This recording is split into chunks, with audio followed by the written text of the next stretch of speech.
Yo,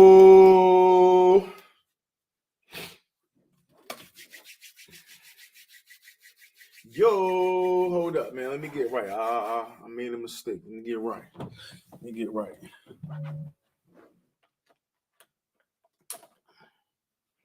Let me get right, man. Let me shine bright like a diamond. You know what I'm saying? That's what they say. Shine bright like a diamond. Appreciate it, man. We live. A-side boxing talk. Nah, man. You could be anywhere in the world, but you here with me. I appreciate that. Let's see. All right, man. I'm about to jump into it. You know what I'm saying? Hey, as you can see by the title, you know what I'm saying? We talking. This is gonna be my new segment, man. This is gonna be my new segment. I want to call it T.O.N. My man, hold up. Hey, see, I don't see no picture. Yo, Hey, Si, what's going on, big bro? good, my boy. What's good? What's good? Shit, my camera not working. I don't know what's going on with the camera. I don't know, man. Listen, man, you got that BLK Prime Mobile. Hey, it's some kinks in the armor, but you gonna work it out.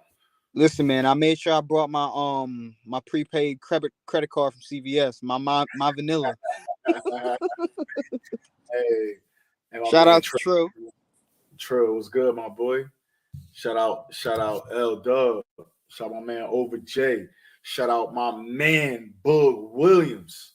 L Dub boxing, man. Again, we doing this for the replay. So if you don't check out L Dub boxing, man, when I tell you, man, this is Boxstradamus, man. When I tell you, if I got any boxing related questions, I go over to my man L Dub, to my man Bug Williams. I'm telling you, bro, I'm subscribed to his page. He go and break down the rankings. Man, he predicting. Listen, Boog's so good. He predict fights for fighters that's not even in the rankings. You know what I'm saying? So, yeah, man, I rocks with Boog, man. Boog could tell you who fighting a year ahead. I'm sure if you hit Boog up, he could tell you the whole PBC schedule for next year right now. So Book basically like Lord. Then they know everything. That's a fact. Man, hey, hit man, we got a lot to talk about, man. Oh my God, let's talk about it. We got a lot to talk about, man. So obviously, you know, we got to start with the elephant in the room, and that's Spence Crawford, man. Man. So, you know, Errol Spence had some time last night. You know what I'm saying? So he decided that he was going, you know, respond to everything that Crawford was talking about. We seen what Crawford had to say. I think that was Thursday. What day was that? Tuesday night, I think. Tuesday. Yeah. Yesterday was Wednesday. So we seen Tuesday night what Crawford had to say. My biggest takeaways from the Spence kind of, I guess, rant or kind of the back and forth. My biggest takeaway was that Errol Spence made it a point to say that they had agreed to every single thing that Team Crawford wanted. You know what I'm saying? So he took this fight with BLK Prime with David Avanesian, but again, I think that minus the guarantee, I think that the whole everything was agreed to. I think that was a real big point for me, man. I just don't understand why both of these guys. I don't know. We haven't got an announcement from Errol Spence yet, but the rumors is that he will fight in December. It's just so crazy that both of these guys is gonna fight in the same month and it's not each other, bro. It's nuts. What you think about that, bro? Well, the way I see it last night, one thing I noticed about Spence is he kind of do with the opposite of what Tank do, right? Because Tank will come drop little tiny gems on the timeline, then delete it. Yeah. Spence is gonna stay off Twitter for like a month and a half, drop in some like little tweets, might acknowledge something, and then he's just gonna come with full artillery. You know what I mean? Yeah. Like last night, I was like, damn. Like I didn't expect that. I thought Spence would kind of like, you know, maybe clap back, maybe make, you know how Spence do. He'll make a tweet or two. Yeah, he came back with the full artillery. I'm like, God damn, EJ. So, the way I see it is if Spence is gonna fight December 17th and Crawford's fighting December 10th, They have to be fighting like May, June of 2023. That's the only thing I can come up with. Because, truth, look at it like this, right? If there was no chance that fight was happening, it would be because I would think that Spence would be going up to fight Fundora. Remember, we talk about this all the time. Yeah, we talk about that. Go up and Yeah, fight Fundora. But the fact that he's staying put at 147, and he said, "I'm spinning the block," he really wants this damn fight.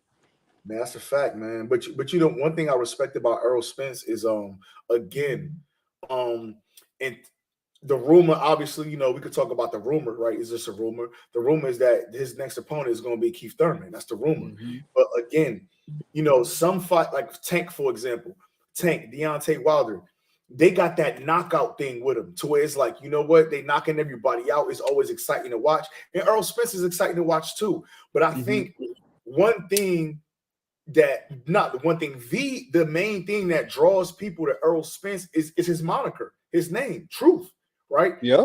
The truth. He always say what is the truth, or what he feels is the truth. He does what he says what he does, and he mean business. And I think that's the thing that people really love about Errol Spence is that he gonna give you the real spill. He told us he was gonna clean up his side of the street. He told us he wanted to be undisputed welterweight champion of the world. He told us that he wanted to beat Terrence Crawford. We know for a fact right now that this guy is struggling to continue to make 147. Yep. You understand what I'm saying? But he's telling us he wants this fight. I mean, at the end of the day, like when you really look back at boxing, a lot of divisions have their drop spots. And I'm sure 147 has had its drop spots as well. But 147 is one of those divisions, man. If you can become undisputed at 147, man, like that shit really says a lot. It says a whole lot if you could become undisputed at that weight class. So I think Errol Spence really, really want that. I mean, I think he won it. Yeah, So, absolutely. Think about it. The one thing he's always said is, "I'm gonna become undisputed welterweight champion." It was never, "Oh, I want to." No, I'm gonna do it. And this is why I don't. This is why I don't really get into too many Errol Spence debates, right? Because it would be different if he was one of these fighters that change the story up every 5 seconds. Oh no, this. Oh no, that. He literally tells you, "No, I'm gonna do this," and then later on, when I get the chance, I'm gonna come back to that.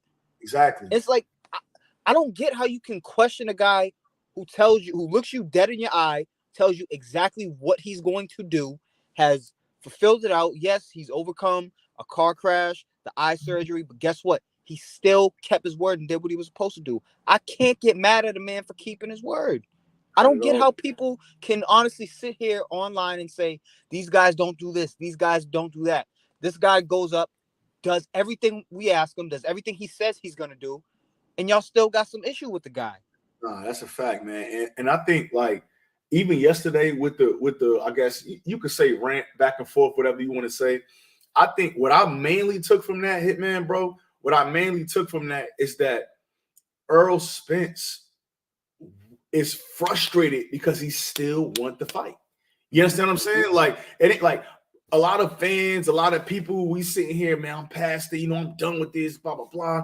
I don't want to do this no more. I'm tired. Even me, but especially me, it get to a point, man, where when you talk about these fights, now it's like it's not about the fight no more. It's not about the breakdown no more. It's not about the style matchup no more. Now it's about, who's real, who's lying, who's being honest, who's ducking, whose contract said this, who's guaranteed purses. Like, as boxing fans, whether you hardcore or casual, that's just not a conversation that we need to get into, man, especially with a fight of this magnitude. We should be breaking down that fight. We should be talking about the date. We should be talking about plans on getting there. We should be talking about the stylistic matchup. We should be talking about the past opponents and how they compare. Like, it's so much that we need to be talking about that it just, when fights like this don't get made, it's a shame, man. It's really a shame. Yeah, man, this just sucks, man. But the way I look at it is that right now it's at a boiling point. Yeah. So I'll say if Spence do fight December 17th, December 18th, that's the final level to building the fight up. There's nothing else these guys can fucking do that's gonna make me want to see that fight more, other than both beat the hell out of their next opponents a week apart.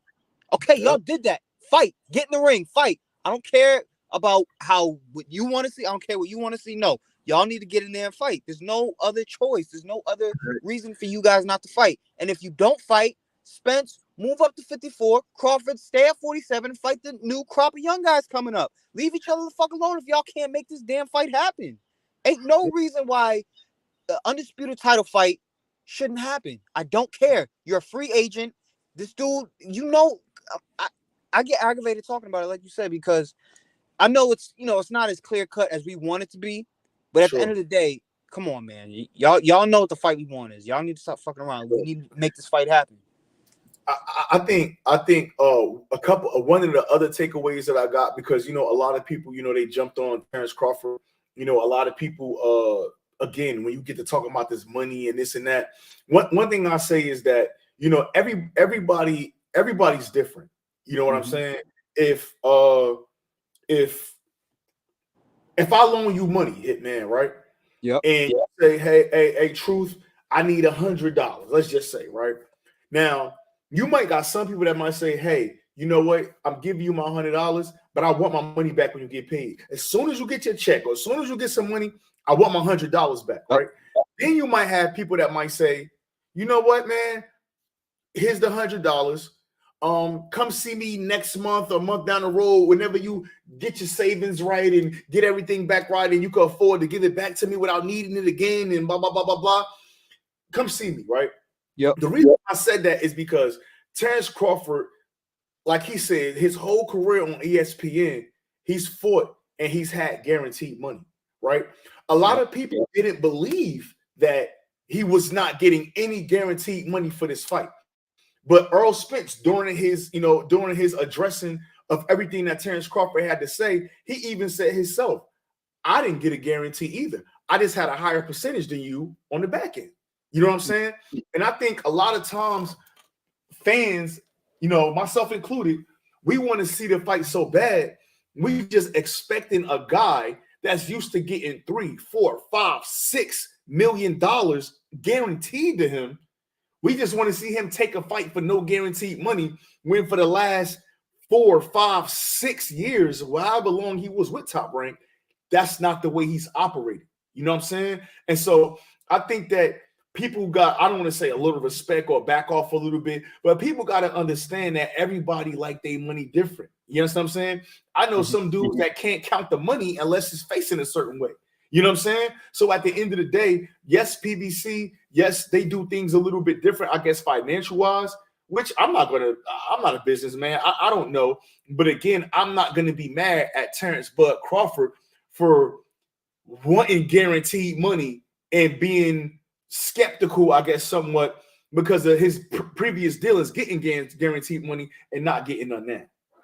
No, yeah, I can definitely agree with that because it's just like, that's like when it comes to work, right? See, me, it was a little bit of a backwards effect for me because my first job, I got paid every 2 weeks. So I was used to getting paid every 2 weeks. But when I started doing construction, when I joined the union, I get paid every week.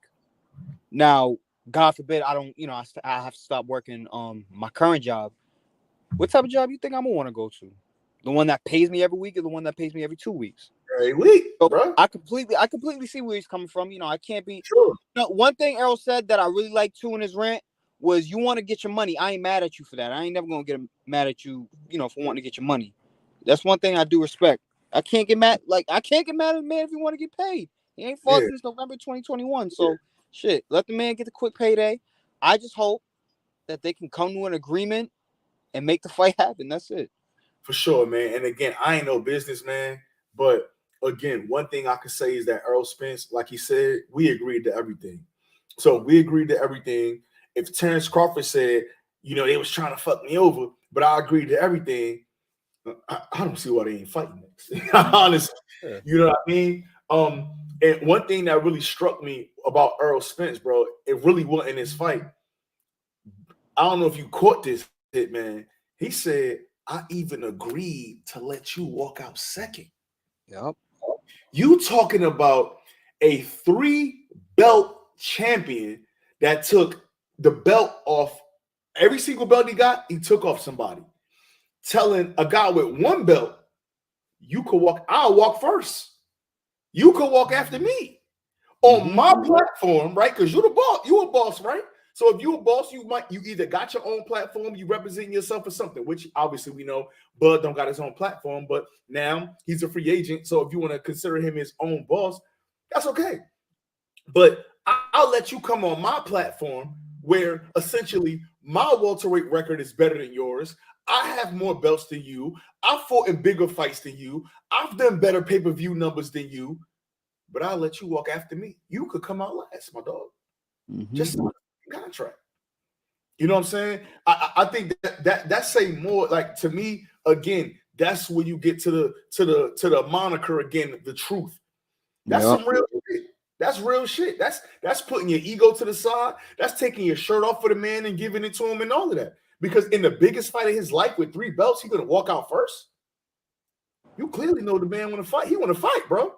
He don't give a fuck about it. He want to fight. Here's the thing. Spence is like, I'm his fucking challenger then. Spence really got that dog in him.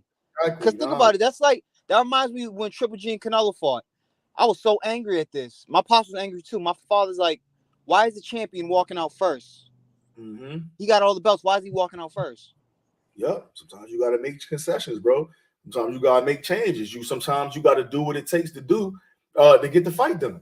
Point blank, period. And honestly, man, you could call me delusional, man. I still think we're gonna get this fight. I'm still believing in this fight. I still think that you know what I mean, this fight is gonna come to fruition. Like my man Blue Blood said, this fight gonna come to fruition. You know what I mean? I really still think that this fight is gonna happen. So I mean, I don't know. Do you think that? I mean, we still gonna see this fight, or you think it's just kind of a lot of chat, a lot of cat, man? We're gonna have to move on. I think it's gonna happen. If Spence fights December 17th, I'm 100% sure it's gonna happen. I still want it to happen. I still think it's gonna happen. But then my only reservation is how, what in the negotiation part, like what can PBC, Al Heyman, or whoever is doing the negotiating, Errol Spence, whoever, what can they do different than they already done? I don't even want to think about that. What could be different from this part of the negotiations, saying that y'all agreed to everything and all of this? What could be done differently? Like, what can they do besides maybe give them a bigger split, a 50-50 split? Or because, again, Errol did say he had a bigger split, so that could mean 51-49, or it could be fucking 65-35. We don't know. But like, my main thing is like, when you talk about people that's businessmen, right? And these people, PBC, Al Heyman, Bob Arum, Eddie Hearn, Ben Shalom, any of these guys, Lou DiBella, none of these guys is in business to lose no money. None of these guys is in business to just do what other people want them to do. You know what I'm saying? So my thing is like, from a business perspective, if Errol Spence's next fight is Keith Thurman, if Terrence Crawford goes off with David Avenesian without a hitch, I don't know why, but it seemed like Bud digging himself a bigger grave. That's what I'm saying, bro. Like, that's exactly what I'm saying. Like, you about to fight Avenesian? Because think about it. What if that fight like absolutely tanks? If that fight absolutely tanks and Spence and Thurman can hit a good pay-per-view number, it's like you did yourself no favors by doing that. Yeah, you went and got your bread, but you didn't do yourself any fucking favors. You know, I look at it like this, man. Bud 35. I don't think he got but 2-3 more years left in this sport, bro. Oh yeah, absolutely. Honestly. Especially in the division he's in, and if you're talking about if he's talking about like what Ron Boy said, even though I believe these as you say, the chances are from Ron Boy to none on this. He talking about going up and fighting Charlo. Yeah. You better say you in a division full. You in 2 divisions full of killers. Listen, the thing is that's cap because he's not gonna get to fight Charlo. Charlo is the W. The only way I can see him possibly being able to fight Charlo is that he got to get past Errol Spence. He got to beat Errol Spence. If he don't fight Errol Spence, you're the WBO guy. Okay, you move up. You're gonna become the WBO mandatory. The only problem with that is the WBO mandatory is being filled in January of 23. That means you got what 8 months? The IBF, the WBA, and the WBC. And if I'm not mistaken, they all have mandatories too, right? That's a fact. Unless somebody vacate. Shit. Unless somebody vacate. That's the only way. That's the only way that you could get in line, unless Charlo just vacate all the belts. Now, if he vacate all the belts, you move up, you fight some jobber in the top. And actually, when you want to be sick, now a lot of them guys at 154 ain't no jobbers, man. That is crazy because now that's making me want to check the rankings over at 154 just to see what the WBO look like at 154. But nah, man, that shit it's not easy. It's True not said easy. jobbers and 154 in the same sentence. He had a little neck twitch. He was like, "Oh shit, hold on, I'm talking about." Yeah, bro, because motherfuckers, I think 154 one of the toughest divisions in boxing. 154, Top 3. Yeah, 154, 140, 122, 115 is a tough division. It's a lot of tough divisions. Shout out to the beautiful Karma Serene. Shout out Karma. But nah, man. At the end of the day, man, I don't know, man. Let me take a look at these super welterweight in the WBO. So the WBO, we got Tim Tszyu who about to get his shot. We got you know what? Yeah, I mean we got Liam Williams who's moving up to 160. I'm sure. Tony Harrison. Then we got Brian Castano, Jesus Ramos, Charles Conwell, Xander Zayas. You know what? He might be able to do something at 154. You know what I'm saying? Did I just say Xander Zayas? Yo, bro, Xander Zayas is ranked. It sounded like you just said he's ranked number 6. No, he's ranked number 10. Now I didn't go in order. I was about to say, how the hell is he up at number 6? You got Tim Tszyu number 1, Liam Smith, who's going to move up to 160. He's fighting Eubank Jr. Yeah, but people don't know. It was either Liam Smith could have very well fought Janibek instead of Denzel Bentley next week. That was on the table. Yeah, I heard about that too. You know what I mean? But you got Tony Harris at number 3, Bakram Murtalazayev, whatever the fuck, he's at number 4. Castano number 5, Troy Williamson number 6, Jesus Ramos, who's a PBC fighter, number 7, Charles Conwell number 8, and then Xander Zayas number 10, Josh Kelly number 11, and then Takashi Inoue, you close it out at number 15. But we'll see, man. We'll see, bro. I don't know, man. I don't know. But at the end of the day, if he move up, he still got to wait, bro. Unless the titles get vacated. Mm-hmm. You know what I mean? So we'll see. Unless Charlo just feel like getting on his neck. But think about it. I don't think Charlo's gonna really care to fight him if he don't fight Spence. But what I'm saying is, Charlo can't even get on his neck because he got to fill in mandatories. They're not going to let you bypass 3 mandatories for a voluntary. You know what I'm saying? Especially now. If it was a unification, yeah, they'll let you bypass or give up mandatory some step aside for unification. But they're not about to let you. You know what I mean? They're not going to just let you bypass 3 mandatories for a voluntary against Crawford. No way. You know what I mean? My man Johnny, you guys are absolutely right about 154. Doesn't get talked about enough being a tough division. Hell yeah, man. That 154 ain't no joke. And speaking of 154, on the Regis Prograis and Charles Zepeda undercard, I don't know if it's the co-main, but Charles Conwell is fighting Carlos Abreu. That's the guy that Boots knocked out with an uppercut. I think that was during the pandemic.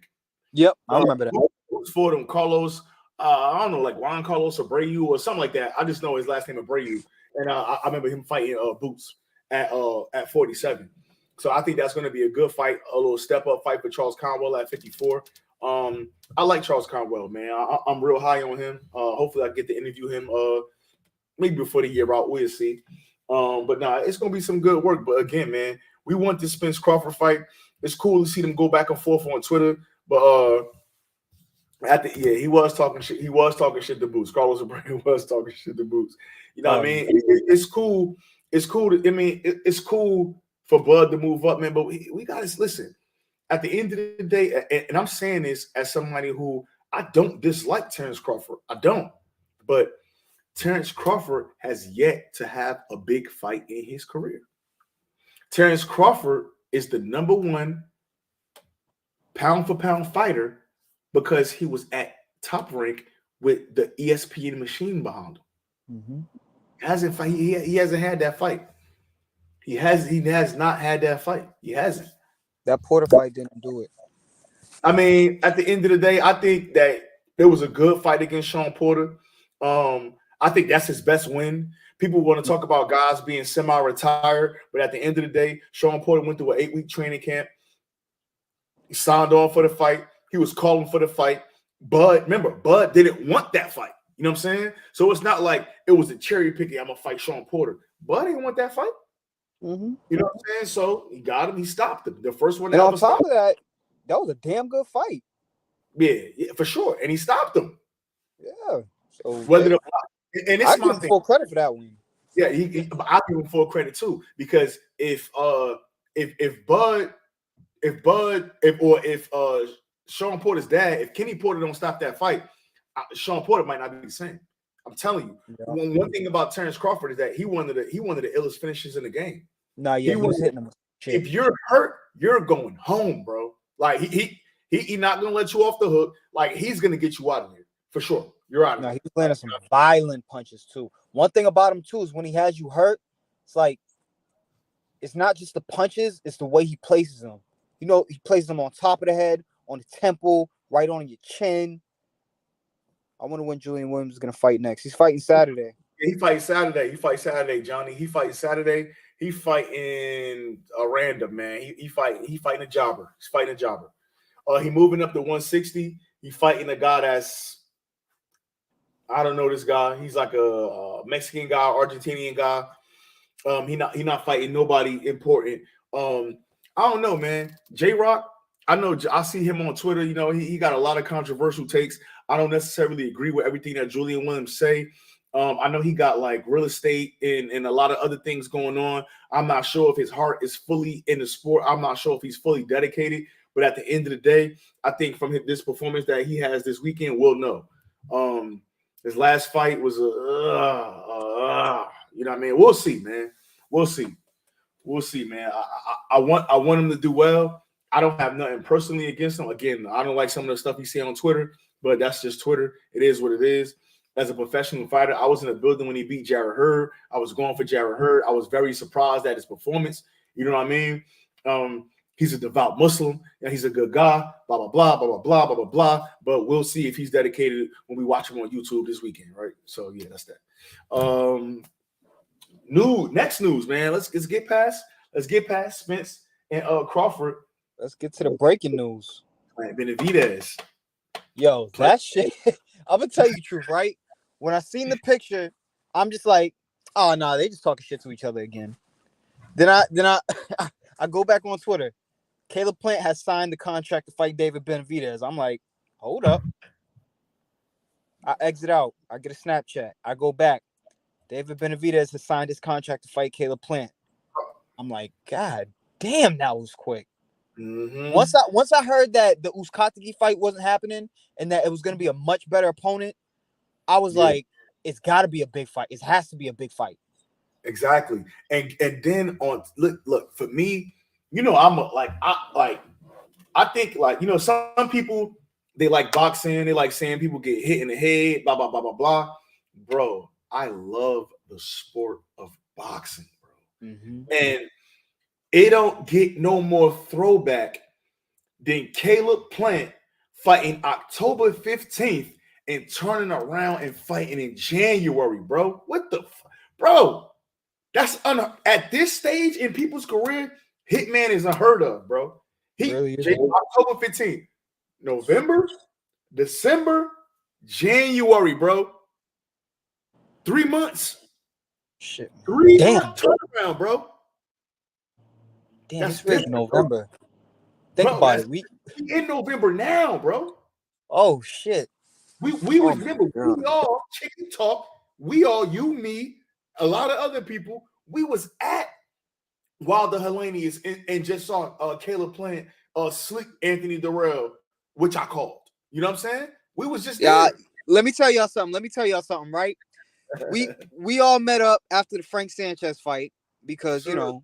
If you watch boxing, you know Frank Sanchez is, you know, no disrespect to him, but he's not the most exciting fighter. Yes, so we all met up at the table in front of the what was that spot called? That It was right in front of the main entrance. Yeah, we was right in front of the main entrance. I think we was in front of like a pizza spot too. Yes, And sir. we're all talking, and we see Plant making his way to the ring to fight Darrell, but we ain't leave yet. So Truth looks me dead in the eye while he's talking to everybody. He said, "All right, I'll come back after Darrell gets stopped." So I look at him. I'm like, yeah, "You tripping?" During the fight's kind of a stinker. I'm watching. I'm trying to see what Devin Haney's doing. I look up. He's stressed out like a Cadillac coupe.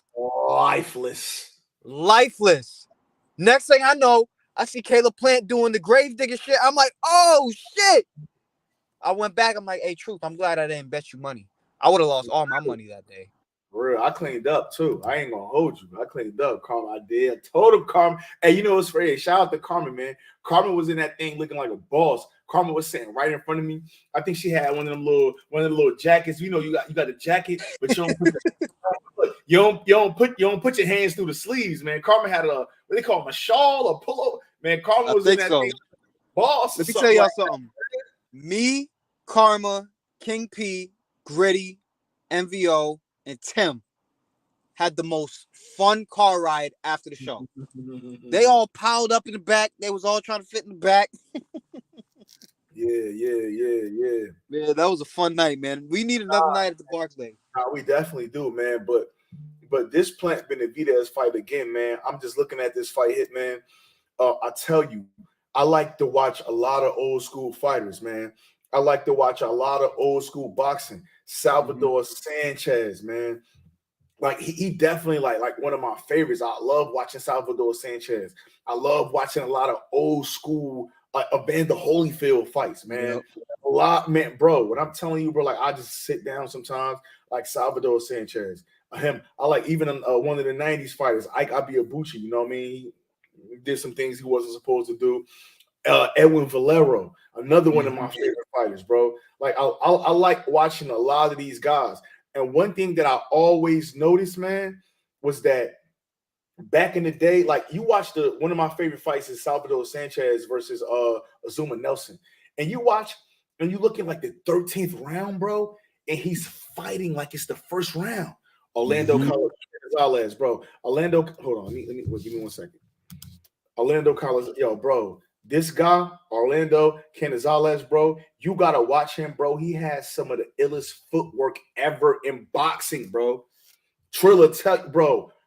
Listen, I'm gonna stop, but you know, I gotta probably do a segment and just show video that I might not get monetized and none of that, but just on old, bro. But Orlando Canizales, bro, some of the craziest footwork you will ever see in boxing. But I'll leave that right there. I'm definitely gonna look him up. But nah, man, those fighters, they fought late in the rounds and they still looked fresh because how active they was, right? Yes, Caleb Plant, it was a lot of negative points in that Darrell fight, but I think that people say, hey, I personally feel like he still started to run out of gas at some point. He started to, but my boy, I'm telling you, coming back that fast 3 months later, that means he got to be in the gym right now. He got to be in the gym. If he fighting in 2 months, bro, he has to be in the gym now. I wouldn't be surprised if he was in the gym and he signed the contract. Bro, Caleb Plant not doing Thanksgiving. He not doing Christmas. None of that, bro. He's getting ready for a fight. I think this is going to be the best version of Caleb Plant that we'll see. And on top of that, he's not he's in his prime. He in it. If David Benavidez could get a win over this Caleb Plant, I'll give him full credit. David Benavidez has been beating up 160 pounders. David Lemieux, he beat up. Before that, it was Tyrone Davis, who, by the way, I don't think he ever dropped him, and he stopped him on his feet. Technically, wasn't Tyrone actually really a 54-pounder too? I think he was, but I know he fought at 60. I know he fought at 60 for real. I think he was. He might have been a 50. I'm not sure. I know he for sure was a 160 fighter for sure. I know he fought at middleweight. Then you got the Darrell fight, right? Before that was the Darrell fight, but before that was the Ronald Ellis fight. Not Ronald Ellis. Yeah, Ronald Ellis, not Rashidi. Ronald, big brother. Ronald stopped him on his feet. I think it was and that was late, like the 10th or the 11th round or something. Yeah, that was real late. You know what I mean? A lot of Benavidez has shown that he can stop you, but he's not a big puncher to where he's like just knocking guys out. He's not fighting guys that's natural 168 pounders. Yeah, he's not overwhelming you. He's not fighting guys that's fucking not in quicksand. So you got a guy that in his prime just came off of a sleep TKO knockout, bro. Can move, can make you miss. And the thing about Benavidez that people don't realize is that Benavidez, if you look at punch stats, Benavidez gets hit the least. I think Benavidez is like top 5 as far as getting hit at least in boxing, right? The reason is because his offense is his defense. Yep. Right? He throws so many fucking punches that you can't get it. You can't even get one in. That's not gonna work against Caleb Plant. When you I don't care who you are as a fighter. When you throw a punch, there's an opening. If Benavidez decide to open up too early against Caleb Plant, I promise you, they're gonna be a stretcher in the ring. It's going to be, I don't know what color the mat is, but if it's that same black mat that was at the Barclays, it's going to be white chalk around that motherfucker. I like the black mat, actually. I promise you, bro. I promise you. Oh, shit. I'm telling you, man. Like, it's going to be a real good fight, man, because Benavidez, he got to fight a smart fight. This is not a guy that you could just go in, think that you're going to throw a bunch of punches. In the first round, you're going to be going to the body. No way, bro. No way. I'm telling you, you won't see Benavidez respect the fighter more than this fight in January when he fight Caleb Plant. I promise you. I promise you, he's going to come in that fight and respect Caleb Plant. I promise you he will. Definitely. I think I'm actually going with Benavidez to stop him late. But I think Benavidez is going to be trailing behind on them scorecards, though. Man. You know, beyond boxing, I love people. You know what I mean? I like to watch people. I like to kind of look at what people doing. I like to tell things by their movements, by their actions, what they say, how they move, how they act, how they talk. One thing that I feel like I feel as though I learned about Caleb Plant is that he means everything. He's a prideful person. You understand what I'm saying? Caleb Plant was embarrassed by that knockout loss against Canelo Alvarez. Caleb Plant was embarrassed that a lot of people was retweeting the post fight when he's like, "I'm sad." The middle of the fight when he's asking Canelo, "I'm good, right?" Blah blah blah blah blah. I think Caleb Plant thinks so highly of himself that he was disgusted with the loss. He was disgusted with what the fans was doing and how he was being portrayed through the media as a soft guy, somebody that's not serious, somebody who was just happy to be in there with Canelo for a check. You know what I'm saying? I think he was disgusted with that narrative. He just put a picture up on his website, a T-shirt. On the back, it says the Revenge Tour. He's literally on a revenge tour. So if anybody is going to get the best version of Caleb Plant, is going to be David Benavidez. Yeah, and they hate each other. We're going to see if Mike Tyson was right. Is he the Mexican monster? Or is he just Monsters, Inc.? We're going to find out. I promise you. Yo, you know what would be dope, Truth? Find out. What up? So, I don't know if you remember when when we interviewed David, right? Uh-huh. One of the first things David said when he joined was, all right, so Caleb Plant is probably the biggest pussy in all of boxing. And I'm like, oh, shit. Imagine if they use that for the build-up. Imagine they grab that clip, use that for the build-up, find some shit Caleb Plant says, uses that for the build-up. I think for this fight, they really need to dig deep in their history, go back to the origin of the beef, and just put all that shit in it, because this could be a huge fucking fight. Be a huge fight. But you know what? I'm going to tell you something, Hitman. You know, these camps, these guys is like brothers, man. Right? Mm-hmm. So with that being said, right, you box, right? You an amateur fighter, right? Yep. I'm still waiting on the next fucking announcement from you. But matter of fact, I got some good news. We was going through some, personal shit. We got that taken care of. For sure. I'm back in the gym on Monday. My man. So December, January. That's all I'm gonna say. December, January. Okay. For sure. I'm with it, man. And so, but either way, these camps. So you probably got other guys in your gym, whether pro, whether amateur, that fight, right? And if these guys lose a fight, it's like, damn, man, my bro lost. You know what I'm saying? Yep. So I don't think Benavidez is going to play. Why? Because his man just got knocked out. right? I interviewed Ryo. There's an interview on this YouTube channel with Ryo. Mhm. And Ryo talks about how Team Benavidez took him in. They let him come stay in their house. They, you know what I mean? Him and David is like fucking best friends and shit like that, right? These guys is just coming off a knockout loss. So, yeah, I think he will try to sell the fight, but I bet you in that gym, they ain't playing, bro. Oh, They are hell. playing because he just saw his little bruh, his man, or whatever you want to call him, get his head sparked, get his in the third row. Yep. Put him on press row. You know what I'm saying? So I'll tell you this, right? Whenever one of your teammates, whenever you watch them take a loss, it's one thing if like you hear about it, but like when you watch it happen, that kind of like that really motivates everybody. It's like y'all kind of huddle together, y'all get back to square one, y'all start, sure, building back up that confidence. It's sure. really a rebranding thing, and it's really a team effort. And that's what people don't see behind the scenes. That's why anybody that's just, I ain't saying, if you don't box, you can't have an opinion, but it's like if you ain't even been in the gym, if you haven't been in that situation, I don't feel like you should be one to talk so fucking lowly of these fighters because you don't know what the fuck they go through. For sure. I didn't But see motherfuckers after taking a loss. I seen them. They ain't speak to me for 2 weeks because of how disappointed they was. For sure. It's a real rough fucking sport. Right, but at the end of the day, hit man. One thing I gotta say, man, you know it's a sport. You know people got their favorites. They go and talk, just like basketball, just like football. But I do want to take a pause for the cause. You see, I got my man Boston's. Finally got some good announcements. He got Marvin Hagler as the pitcher. It say Boston's, which Marvin Hagler. He grew up there. But I just want you to know, Boston's Marvin Hagler was born in Newark, New Jersey, my hometown. That's all I'm gonna say. I'm gonna leave it at that. You know what I mean? But guess what? Us in Massachusetts, we welcomed him in. So. I ain't mad at it, bro. I ain't mad at that, man. I think this is gonna be a great fight, man. And now I'm getting curious because if you pay attention as much as we do, TGB, I think they got 2 or 3 dates in January booked in Las Vegas. So they got 6 dates booked for Vegas. Yeah.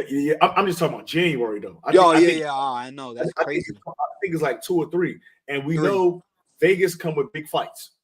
It's big fights in Vegas. So if you was excited about the last year, first half of that PBC schedule, remember that schedule was crazy. First half last year. If you was excited about that, man, this one, it's gonna be a good year in boxing. That's why, honestly, when it comes to like Spence Crawford, yes, I want that fight. Everybody want that fight. But I'm not gonna sit here. That's our fight. I'm not gonna sit here acting like boxing ain't delivering. You know what I mean? I'm not gonna sit here and act like PBC not delivering. I'm not gonna sit here and act like Top Rank ain't delivering.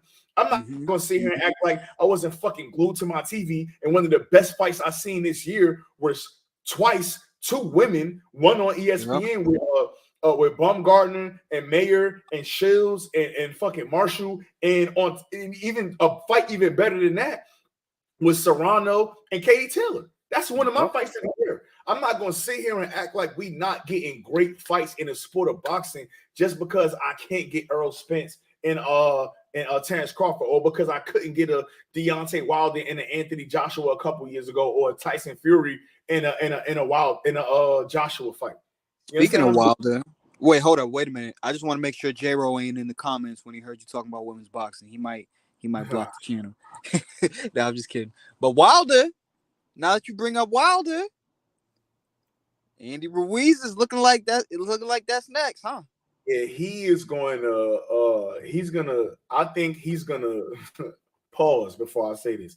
I think that Deontay Wilder gonna punch the tattoos off, or Andrew Ruiz punch the tattoos off his ass. Man, literally, like Lefty says, Wilder gonna knock that boy dick straight. It's gonna be bad, man.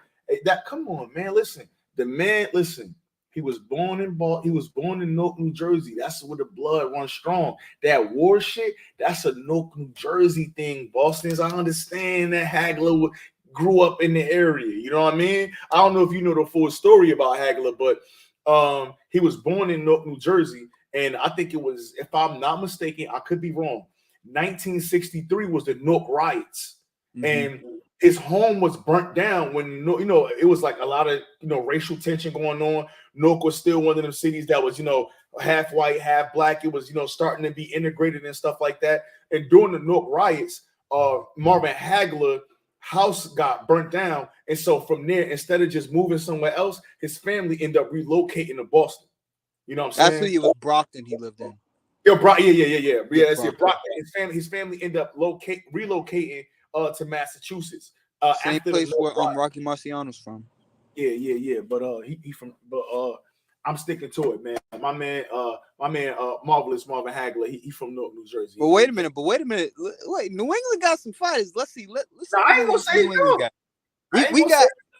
We got the Marvelous One, Rocky Marciano, Vinny Pazienza,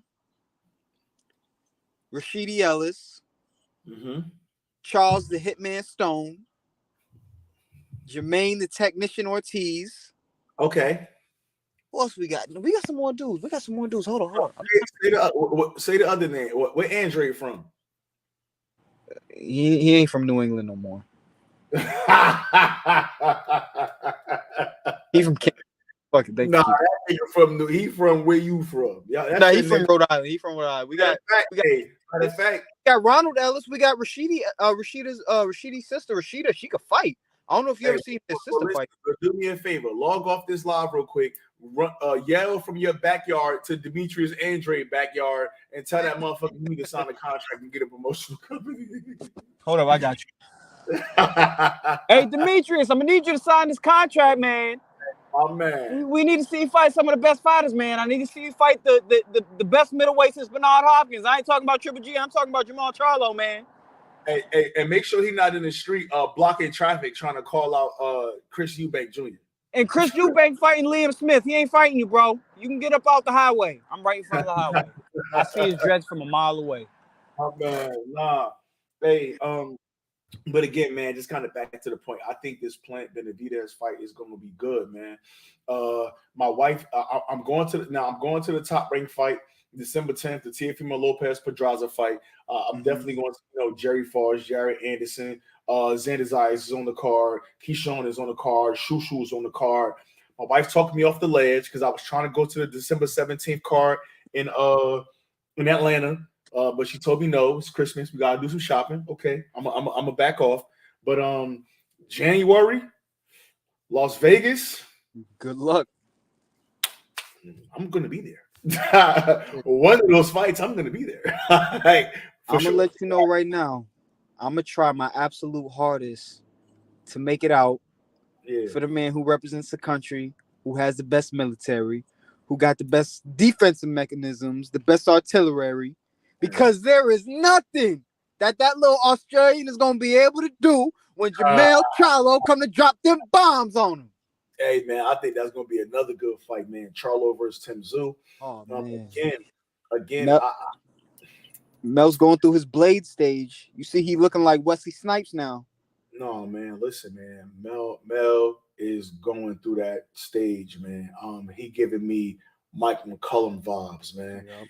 He's giving throwback fighter, one of the best to ever lace him up at 154.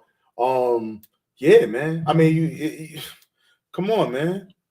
My man Trill said Vegas in January. I'm not too sure. Why you ain't too sure, Trill? What's wrong with Vegas in January? The planes don't fly there or something? What's going on? You know what I mean? What's going on, Trill?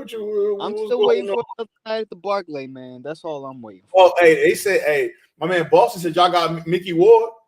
Mickey Ward. We got the great Mickey Ward. We got Peter Manfredo. John Ruiz. All right, I'm gonna give you Ruiz. But didn't Roy beat it? Didn't Roy beat him at heavyweight? Yep. I can't go. Yeah. But nah. Wait a minute. We got more. We got another one. We got hold up. Trill said, wait, let me see. Hitman Hearns is originally from Memphis. A lot of folks don't know that. Okay. Oh shit. Okay.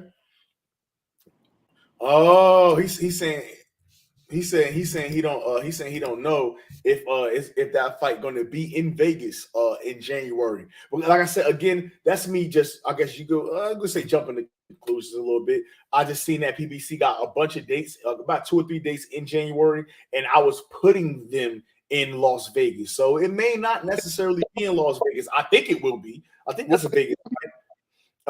Caleb from Tennessee. Benavidez from Arizona. So that's, I mean, but you got to think Barclays is back now. That's either a Vegas or a Barclays fight. One of the two. Either a Vegas or a Barclays fight. You don't think that's a Staples Centers fight? Say again? You don't think that's a Staples Centers fight? Cali? Mm-hmm. Crypto Arena? Could be. Could be. I could give you that. Could be. We'll see. But hey, look, you said the Barclays Center. Hey, look, KB, if you're listening, do your magic, baby. Hey, man. We know you know that magic, man. We want to see that fight at the Barclays Center. Nah, for sure. I don't mind taking another drive. That was a nice little drive. Damn, so you think Benavidez is going to stop Caleb Plant late, bro? 10th. 10th? 10th. I don't know, man. I'm going to tell you, though, Benavidez is going to get hurt. Caleb Plant's going to hurt Benavidez, and I think Caleb Plant's going to hurt him early.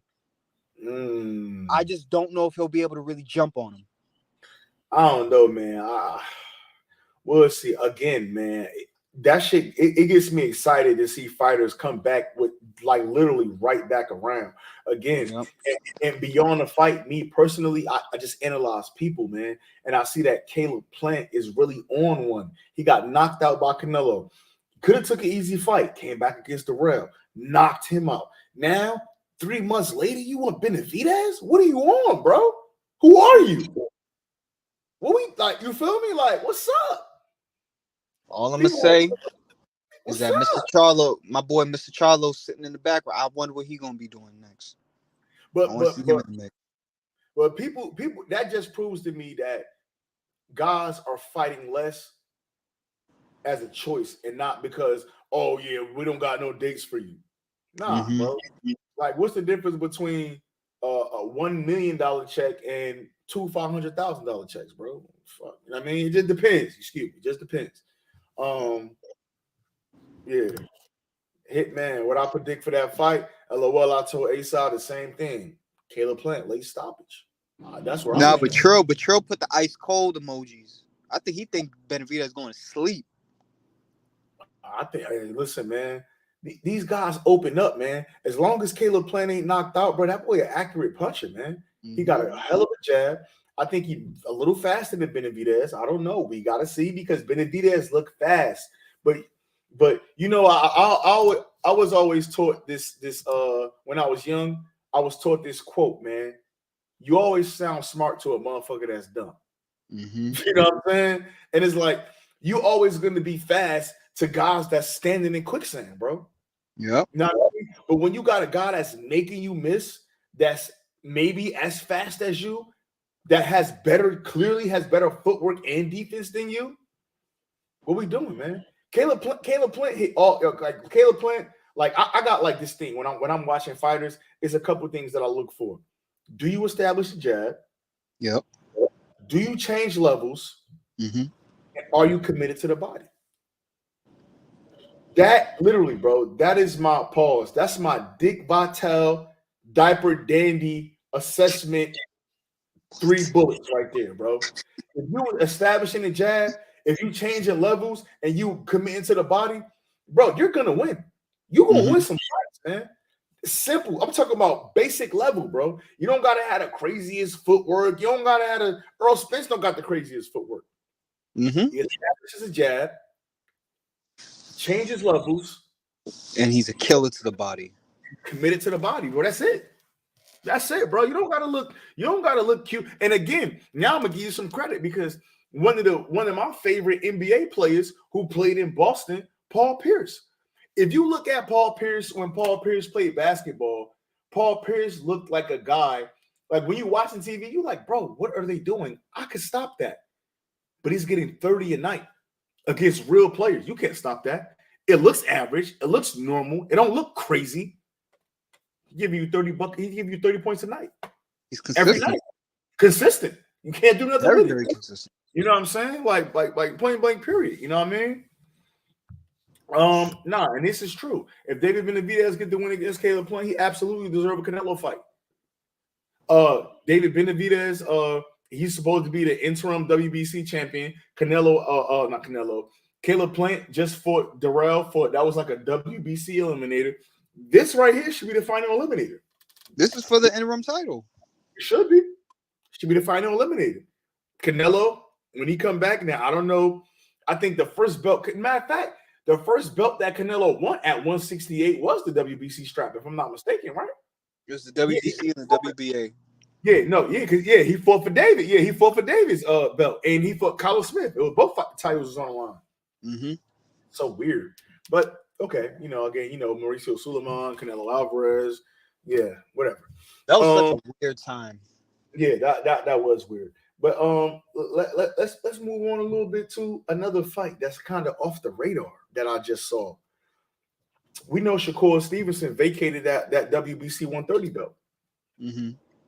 I'm hearing that Ray Vargas is moving up and he's going to fight O'Shaquie Foster. Oh shit. O'Shaquie Foster for that vacant WBC title. I know O'Shaquie Foster is the number one guy there. I know Ray Vargas was the champ at 126, so he's going to be moving up to 130. He get a direct title shot. He's coming off his win over Mark Magsayo over that WBC belt, who just took that belt in January from Mr. Gary Russell Jr. I don't know what you're talking about.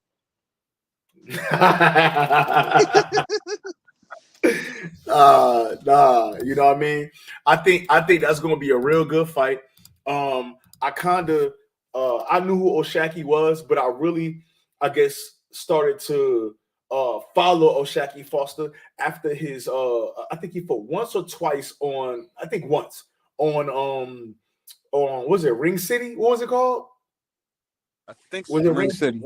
Yeah, on Ring City, right? He fought a couple times on there, or once. I know he fought at least once on there, and they had it like his background story and kind of told. I think he's from Texas somewhere, and it's kind of told like his story and how he came up and his career in boxing and blah blah blah blah blah blah. And so I think they did a really good job detailing the history of O'Shaquie Foster. So again, I know his last fight was his last fight was over on Probellum in Dubai. That's when Rick Glazer passed out. I think he was I don't know, he ain't drinking enough water or something. He passed out over. I mean, whatever. But I think Rick Glazer whatever. Rick Glazer passed out. Congratulations. But nah, I think that's gonna be a real good fight. I think Ray Vargas he held a good account of himself over Mark Magsayo, who a lot of people was predicting that Mark Magsayo was probably gonna knock him out and all of that. I think that was a really good fight. I know Ray Vargas broke his leg in like a motorcycle accident, but I think this fight with O'Shaquie, man, I think that's gonna be a real good fight at 130. Really, honestly, Hitman, I don't want to talk about that fight. The reason why I really brought that fight up is because the rumor was that on the previous November 19th date, it was the undercard. The co-main was supposed to be Fulton Figueroa 2 for the vacant 126 title. I don't like either one of these niggas. What? No, I'm not talking about Fulton and Figgy.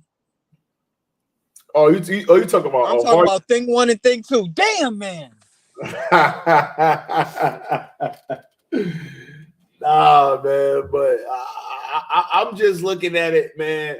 I'm looking at it like Fulton Figueroa 2. If we could still get that for a vacant WBC title at 126, bro, that possibly was fight of the year in 2021. Now, if we could get that fight up a weight class.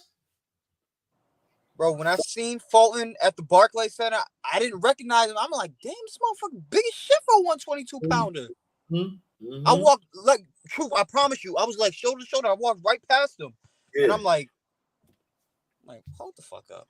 I seen the grill, then I got behind him. I seen a little rat tail, and I'm like, oh, that's Stephen Fulton. Yeah. When we were standing at the little bar, I had peeped him, and then he was sitting like further down, like he was sitting on the floor. But in order to get to the floor, you had to kind of pass my row. So I seen, I flicked it up. I took a flick with him and all that. Obviously, that's my favorite fighter, man. But man, Fulton Figueroa too. Damn. For a vacant title at 126, man. The WBC, man, listen. I think that's a great fight, man. You know that's a great fight. I think that's a great damn fight, man. And it's You like already know that's a great fight. We seen it.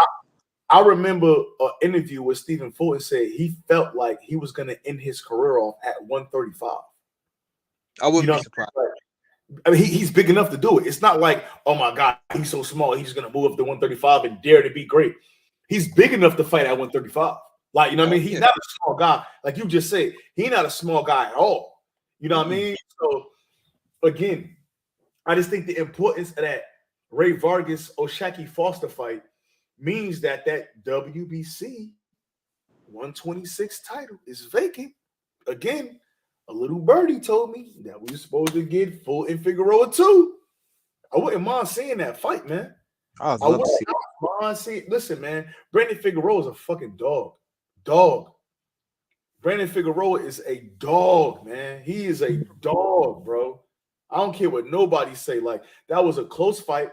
I think Fulton. I clearly think Fulton won that fight. I think if Brandon would have stopped the inside games as early as he did, maybe try to establish his jab a little earlier, because towards the end of the fight, he was trying to jab. He was having a little success with it. But I don't know, man. What you think about that fight at 126, right? I think that now I will say, I think Figueroa might have been a little drained. I think it might have been a little a fight or two past him, supposed to have been moving up already to 126. But I think Fulton having a hard time making 126 as well. What you think about that fight? I think if I'm Fulton, I'm taking one fight. I'm gonna see what Inoue's doing. If he can't get Inoue, he need to go up and see Figgy. I don't know why I keep calling him Figgy. I don't know why I keep calling him that. I mean, Figueroa, Figgy, you know. Figs. I'm gonna call him Figs. Yeah. I think in a rematch, I think Fulton go style on him in a rematch though. I think so too. I think that maybe, you know, because Fulton, he don't do too many interviews, and I never really seen him complain too crazy. But I think he want another one of them guys that's having trouble making that 122-pound limit, man. He a big guy. I know it got to be hard for somebody like him. This dude got to be like 5'7", 5'8" at least, bro. Like, I know it's hard for him to make 126, bro. 122. It got to be hard to make 122. Mm-hmm. So you looking at a guy like him trying to make 126, that extra 4 pounds mean a lot, man. I know people, 4 pounds. Bro, them 4 pounds mean a lot, bro. I tell y'all it really does. Shit. Say that again. I'll tell people cutting weight sucks. Yeah, I know it do. I know that shit. So what you fight at? 140 something? What you fight at? I fought at 147, but I weighed in at like 143. Yeah, for sure. But I'm dropping down to 139 for my next fight. 139, boy, ain't you 6'12"? How tall are you, man? I think I'm like, how tall are you? You about what? 6'1"? I'm 6'1" and a half, 6'2". Yeah, we the same height. Yeah, shit, bro. You don't want to go that way, bro. Yeah, but at the end of the day, man, I think that's gonna be a great fight as well. If we can get Fulton too. And again, it's just a guess. Nothing confirmed. We never probably so. Doesn't Stephen Fulton walk around at 155 out of camp? Probably he could. I don't know. He probably do though. He didn't look small. Like when again, Johnny. I know you was in the building too. Shout out to Johnny. He was in the building. We was as me and my wife was leaving. We ran into Johnny. We flicked it up. You know what I mean? Shout out to Johnny. I rocks with Johnny the long way. But I don't know if you saw Fulton when he was in there, Johnny. But he don't look like no small dude, man. He don't look like no small dude at all. You know what I mean? So. If you saying he walking around at 155, I could believe that. I could believe he's walking around at probably 140, 150 outside the camp for sure. But what people don't even understand is that most of the, like, for example, this weekend we got Dimitri Bivol versus Zurdo Ramirez. Zurdo Ramirez last fight Friday, he weighed in at 175. Saturday, he was 205. That's fucking crazy. Nuts, bro. In one day. But speaking of that fight, Cause I'm about to jump off because I gotta rest up. I got work in the morning. Yes, But sir. speaking of that fight, Dimitri Bivol gonna cook that boy. I think he is going. I think he again. That's another one. Again, like I said with Benavidez, that's another one where it's like you think it's going to be a good fight, but you don't have enough documentation. It's not enough film to say, "Hey, Zurdo going to do this," or "Hey, Benavidez will do that." It's not enough film against quality. And Zurdo got 40 plus fights, bro. But it's just not enough film against quality opponents to then say this guy's gonna do this. Same thing with Jaime Munguia. Jaime Munguia got 1 to 2 good fights, but still, it's not enough good footage for somebody to say, "Hey, Jaime Munguia beat Jamal Charlo." You know what I'm saying? So Zurdo only got what, Arthur Abraham and what's my man's name? Jesse Hart and Jesse Hart twice. Yeah. So meanwhile, Bivol got Pascal, Joe Smith, Canelo. No, he don't got Canelo. He don't got Canelo. He got Canelo Scout. Oh no, yeah. He played with that boy. I'm gonna tell y'all right now, right before I get off, if y'all a Canelo fan, y'all better pray to God he never see Bivol again. Y'all better never even watch that first fight because Bivol didn't even kick out first game. He was just playing with the boy the whole time. Yeah, he's not gonna take that fight again. Canelo don't want that shot. But hey, Truth, thanks for having me, bro. It's always a good pleasure to talk to you, my man. Nah, man, I appreciate you here, man. I'm gonna jump off too, man. We've been on this thing. We've been rocking for like an hour and damn near 10 minutes, man. Either way, man. Hey, appreciate. Hey, that's my man, Hitman, my amateur boxer, my man Charles Stone out of the fucking Boston, Rhode Island, whatever that. What y'all call that area up there, man? New England, bro. New England, out of the New England area, man. Look out for my boy, man. Amateur boxing. I'm ready to come up and support. As soon as he start fighting on a regular basis, we up there. We fucking supporting my boy, man. At the end of the day, yeah. But I appreciate it, guys. It's A-Side Boxing Talk. Please, before you leave, give me a like, give me a subscribe. You know what I mean? You see the Cash App floated at the bottom. Don't be shy. Drop $1 on your boy. I'm hungry. I gotta eat some lunch. Hey, rock with me, man. You know what I mean? At the end of the day, I'm gonna do this every Thursday, man. Truth over narrative, T.O.N Thursdays. We're gonna go live every single Thursday from here on out. We're gonna talk boxing. Might have some interviews in here. We might have some special people popping up in here, man. So rock with me. We're growing the channel. We're trying to grow the brand. We're trying to on the road to 1,000 subscribers. I think we got like 200 something right now. I'm rocking out, man. I appreciate everybody for joining me. Appreciate everybody for staying tuned with me. We're gonna do this thing, man. Hey, Hitman, I appreciate you. Follow my boy. Hitman, what's your Twitter, man? Follow me on Twitter at MellyMel for President. Follow me on IG at MellyMel for Prez. Don't follow me on Facebook because I don't need to be getting banned off that again. But hey, make sure y'all follow. I was about to call you Truth. Make sure y'all follow my boy Truth. Got some of the best boxing breakdowns you ever gonna see. Is when people look unbiased, they lying to you. But this man will tell you exactly what you need to know about this. Y'all go follow this man. Show him some Truth. I'm gonna see you later, bro. Appreciate you, bro. Yes, sir. We're gonna be out, man. I was T.O.N Thursdays, man. Thank everybody for tuning in. I appreciate y'all, man. We out. A-Side Boxing.